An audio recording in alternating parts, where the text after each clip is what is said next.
Heidi trouve le bonheur. Il faisait un temps splendide lorsque Heidi s'éveilla dans le chalet de l'oncle de l'Alpe. Après le petit déjeuner, elle décida d'aller voir la grand-mère de Peter. Vite, elle dévala le sentier jusqu'à la chaumière. « Mon Dieu, on dirait la manière d'entrer de Heidi, » dit la grand-mère en l'entendant. « Mais c'est moi, grand-mère, c'est moi, Heidi !» dit la petite fille en se précipitant pour couvrir la vieille dame aveugle de baisers. La grand-mère ne voulut y croire qu'après avoir senti sous ses mains chaque boucle de Heidi.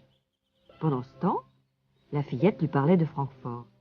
Il n'y avait pas d'arbres, pas de fleurs, ni de chèvres, ni de montagnes, seulement des grandes maisons en pierre avec des fenêtres toujours fermées. Pas étonnant que Clara soit toujours malade. Toi non plus, d'ailleurs, tu n'as pas bonne mine, dit Ursula, la mère de Peter. Oh, je vais bien. J'ai seulement eu le mal du pays, mais tout va s'arranger maintenant que j'ai retrouvé grand-père. Ensuite, sans explication, Heidi prit sur l'étagère le livre de cantiques. « Quel cantique voulez-vous que je vous lise, grand-mère » demanda Heidi. « Ce que tu préfères, ma petite fille, ce que tu aimes. »« Mais tu sais lire, Heidi ?»« En voici un qui parle du soleil, je crois que je vais choisir celui-là. » Le soleil nous éclaire, il tourne autour de la terre et répand sa lumière si chaude et si belle sur tous les êtres. C'est magnifique, Heidi, tu sais lire couramment.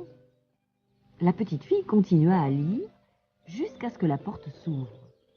C'était Peter. Heidi courut l'embrasser. Elle lui raconta tout ce qui lui était arrivé depuis qu'ils s'étaient quittés. Elle lui dit qu'elle avait appris à lire et combien c'était facile. Lorsque Peter lui avoua qu'il ne savait toujours pas, Heidi lui dit « Nous monterons au pic du Faucon demain et je te donnerai ta première leçon. C'est moi qui vais t'apprendre à lire. » « Tu crois vraiment que tu pourras ?»« Bien sûr, tu verras. » Pendant tout l'été, Heidi et Peter parcoururent les alpages avec les chèvres au-dessus du chalet du grand-père. Heidi retrouvait les fleurs et les oiseaux et tout ce qui lui avait tellement manqué. Personne au monde n'était plus heureux qu'elle, sauf, peut-être, Peter. Avec l'aide de Heidi, jour après jour, il apprit à lire d'abord les lettres, puis les mots et les phrases entières, et enfin il fut capable de lire parfaitement bien le livre de cantiques de sa grand-mère. Un jour, Heidi vit monter du village un groupe d'étrangers.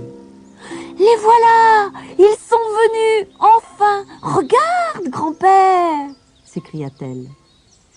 Le cortège avançait lentement sur le sentier. En avant, deux hommes portaient une sorte de chaise à porteur. Une jeune fille était à l'intérieur. Derrière venait une dame sur un cheval blanc. Pour finir, un homme poussait un fauteuil roulant vide et un autre portait toutes sortes de paquets. Dès qu'ils furent à la hauteur du chalet de son grand-père, Heidi bondit vers eux et embrassa la jeune fille. C'était Clara, son amie de Francfort, et la dame qui était à cheval était sa grand-mère. « Quelle merveilleuse maison vous avez, monsieur !» dit la vieille dame. « Ce n'est pas étonnant que Heidi ait été si malheureuse loin de vous. »« Elle te plaît aussi, Clara ?» demanda Heidi très excitée. Clara regardait autour d'elle. Elle n'avait jamais rien vu d'aussi beau. « Est-ce que je pourrais rester toujours ?» demanda-t-elle à sa grand-mère. « Toujours? Je n'en sais rien, mais si le grand-père de Heidi le veut bien, tu peux rester quelque temps. »« Oh, s'il te plaît, grand-père, dis oui !» supplia Heidi. « Bien sûr, Clara, » dit le vieil homme. Ainsi, il fut décidé que la grand-mère de Clara viendrait la chercher dans un mois. Ce soir-là, quand la nuit tomba, le grand-père porta Clara dans ses bras jusqu'au fenil qui servait de chambre à Heidi. Il lui dit « Cet endroit va paraître étrange à une jeune fille comme toi, mais tu y seras bien. »« J'ai l'impression de rêver, » dit Clara. « Heidi m'a tout décrit, ce grenier et la lucarne, mais je n'aurais jamais pensé que j'y serais moi-même un jour, que je regarderais d'ici la vallée. C'est comme tu m'as dit, Heidi, mais 2 fois plus beau. Demain, il faut que je fasse la connaissance de Peter et de sa grand-mère, ainsi que des chèvres. Oh, comme je suis heureuse. Peter, lui, n'était pas heureux du tout. Il lui semblait que Heidi l'abandonnait pour Clara. Lorsqu'il vint le lendemain matin, il n'accepta qu'à contre-cœur d'aider Heidi à pousser Clara dans sa chaise roulante sur le sentier de la montagne. Il se sentit oublié lorsque Heidi montra à Clara toutes les choses qu'il lui avait fait découvrir. Et lorsqu'ils s'arrêtèrent pour déjeuner, la jalousie de Peter fut telle qu'échappant au regard des deux amis, il courut vers le fauteuil roulant, desserra le frein et le poussa violemment. Le fauteuil prit de la vitesse en dévalant la pente, tomba dans le précipice et se brisa. « Oh, mon fauteuil !» s'écria Clara désespérée. « Jamais je n'arriverai à redescendre. Oh, si je pouvais marcher !»« Nous t'aiderons de notre mieux, » promit Heidi. « Tiens-toi bien fort à nous, nous allons te porter jusqu'en bas. » Mais Clara était trop lourde pour eux, et bientôt, ils ne purent plus la porter. « Essaye de poser un pied sur le sol, » proposa Heidi. Clara mit un pied par terre, puis l'autre. Soutenue par Heidi et Peter, elle tenta de faire un premier pas. « Je crois que je vais y arriver, » dit-elle. « Regarde, je fais des pas, des vrais pas. » En s'appuyant fermement sur Peter et sur Heidi, Clara découvrit qu'elle pouvait faire de vrais pas. Elle marchait. Heidi était folle de joie. Elle s'écria « Si seulement mon grand-père et ta grand-mère pouvaient te voir !»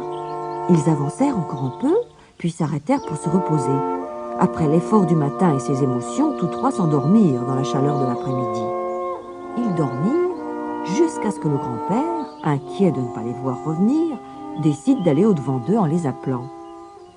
Heidi se réveilla et courut vers lui. « Grand-père! Grand-père!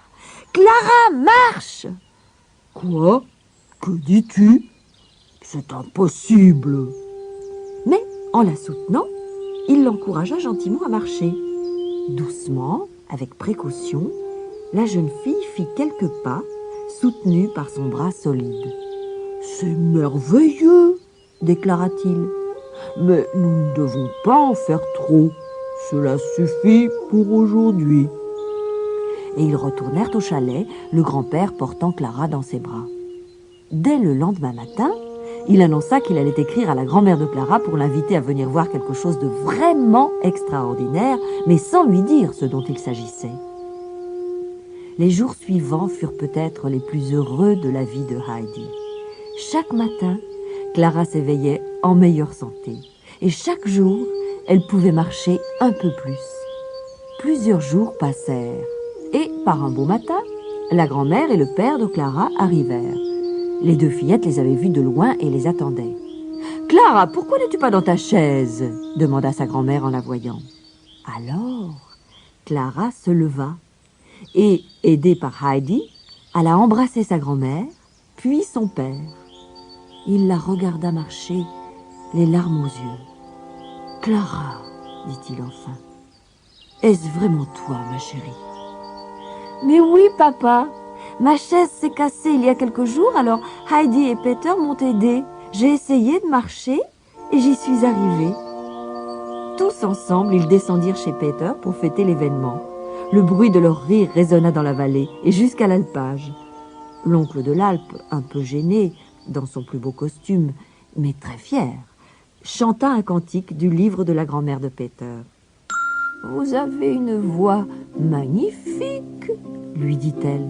Vous devriez chanter dans la chorale de l'église. » Et, au grand étonnement de tous, il répondit « Pourquoi pas, si l'église de Dorfli veut bien de moi.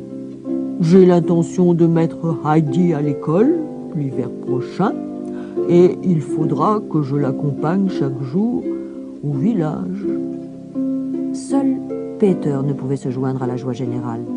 Il se sentait coupable d'avoir poussé la chaise roulante de Clara. « Viens ici, mon garçon, dit alors la grand-mère de Clara, et écoute-moi. Tu as aidé Clara à remarcher, et tu mérites une récompense. »« répondit-il presque en larmes. J'ai dû l'aider parce que j'avais poussé son fauteuil, parce que j'étais jaloux. Heidi le sait, mais elle ne l'a dit à personne car elle est mon amie. Mais maintenant je sais que j'ai eu tort et je le regrette de tout mon cœur. Peter tremblait de honte et de chagrin. Tu as raison, mon petit, tu n'aurais pas dû faire cela, dit-elle. Mais c'est ce qui a poussé Clara à marcher. Tu n'as plus à avoir de remords ni à être triste. Bientôt, trop tôt, il fut temps de se séparer. Le père et la grand-mère de Clara décidèrent qu'elle devait repartir avec eux. Heidi et Clara pleurèrent beaucoup, mais on leur promit que lorsque l'été reviendrait, Clara pourrait revenir passer les vacances chez l'oncle de l'Alpe et retrouver Heidi et Peter.